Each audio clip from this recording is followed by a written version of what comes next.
എന്തായാലും ഈ ഒരു വീഡിയോയിലൂടെ നമ്മളൊരു ചെറിയ കാര്യമാണ് നോക്കാൻ പോകുന്നത്. സോ അതിലേക്ക് പോകുന്നതിന് മുമ്പ് നിങ്ങൾ ലൈക്ക് എന്ന് പറയുന്നത് വളരെയധികം ഇമ്പോർട്ടൻ്റാണ്. 200 ലൈക്കിൻ്റെ ടാർഗറ്റ് എല്ലാവരും അതിലേക്ക് എത്തിക്കുമെന്ന് വിചാരിക്കുന്നു. നിങ്ങൾക്ക് എല്ലാവർക്കും അറിയാവുന്നൊരു കാര്യമാണ് ജോഷു സൊട്ടീരിയ. അദ്ദേഹം ഏതാണ്ട് 1.5-2 വർഷത്തോളം കേരള ബ്ലാസ്റ്റേഴ്സിൽ തുടർന്നു എന്ന് തന്നെ പറയണം. അതായത് കളിച്ചിട്ടില്ല, കേരള ബ്ലാസ്റ്റേഴ്സും ഉണ്ടായിരുന്നു. എന്താ പറയുക, ഇടയ്ക്ക് ട്രെയിനിങ് സെഷനിൽ വന്നു, ഇടയ്ക്ക് ഡഗ്ഔട്ട് ഇരിക്കുന്ന കാണാം. അല്ലാതെ ഗ്രൗണ്ടിലോട്ട് അദ്ദേഹം ഇറങ്ങിയിട്ടേ ഇല്ല ബ്ലാസ്റ്റേഴ്സിന് വേണ്ടി കളിക്കാൻ. സോ എന്തായാലും ജോഷു സൊട്ടീരിയുടെ കാര്യം ഭയങ്കര കഷ്ടമാണ്. അതായത് ഡ്യൂറൻ കപ്പിലെങ്കിലും ഇറങ്ങുമെന്ന് ചോദിച്ചു. അപ്പോഴാണ് അതിന് ചെറിയൊരു പരിക്ക് സംഭവിച്ചു, പിന്നെയും പോയി. അങ്ങനെ കുറേ അധികം പ്രശ്നങ്ങളാൽ ഇപ്പോൾ അദ്ദേഹം പോയ കാര്യം നിങ്ങളെ പറഞ്ഞാണ്. എന്തായാലും പോയിട്ടും കേരള ബ്ലാസ്റ്റേഴ്സുമായിട്ടുള്ള ആ ഒരു ലിങ്ക് അദ്ദേഹം വിട്ടിട്ടില്ല എന്ന് തന്നെ പറയണം. നമുക്കറിയാം ഇഷാൻ പണ്ഡിത തിരിച്ചു വരും എന്നുള്ള വാർത്തയൊക്കെ ഇപ്പോൾ പുറത്തേക്ക് വന്നിരുന്നു. എന്തായാലും അദ്ദേഹത്തിൻ്റെ ഇൻസ്റ്റാഗ്രാം സ്റ്റോറിയിലും അദ്ദേഹം അങ്ങനത്തെ ഒരു പിക്ക് പങ്കിട്ടിട്ടുണ്ട്. ഇത് താൻ തിരിച്ചു വരികയാണ് എന്ന് പറഞ്ഞുകൊണ്ടുള്ള.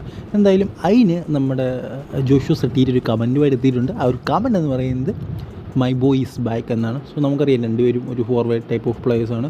ഗ്രൗണ്ട് ട്രെയിനിങ് ഒക്കെ നടത്തിയപ്പോൾ ഒരുപോലെ കളിച്ചിട്ടുള്ള കളിക്കാരാണ്. സോ എന്തായാലും അതിൻ്റെ ഒരു എന്താ പറയുക, ഇത് ഉറപ്പായിട്ടും അവർ തമ്മിൽ കാണും. അതുപോലെ തന്നെ നമുക്കറിയാം ഒരു ടീമിനെ തന്നെ ബൂസ്റ്റ് ചെയ്യുന്നൊരു പ്ലെയറായിരുന്നു ജോഷു സൊട്ടീരിയ. അതിൻ്റെ കുറേയധികം വീഡിയോസ് നമ്മൾ കണ്ടാണ്. ഒരു എനർജി പാക്കപ്പായിരുന്നു അദ്ദേഹം. സോ എന്തായാലും അതിൻ്റെ എല്ലാം അദ്ദേഹം സോഷ്യൽ മീഡിയയിലും കാണിക്കുന്നുണ്ട്, ഗ്രൗണ്ടിലും കാണിക്കുന്നത്. സോ എന്തായാലും അതിൻ്റെ സ്നേഹം ബ്ലാസ്റ്റേഴ്സുമായിട്ടുള്ള ഇതുവരെ തീർന്നിട്ടില്ല എന്നതിനുള്ള വലിയ എക്സാമ്പിളാണിത്.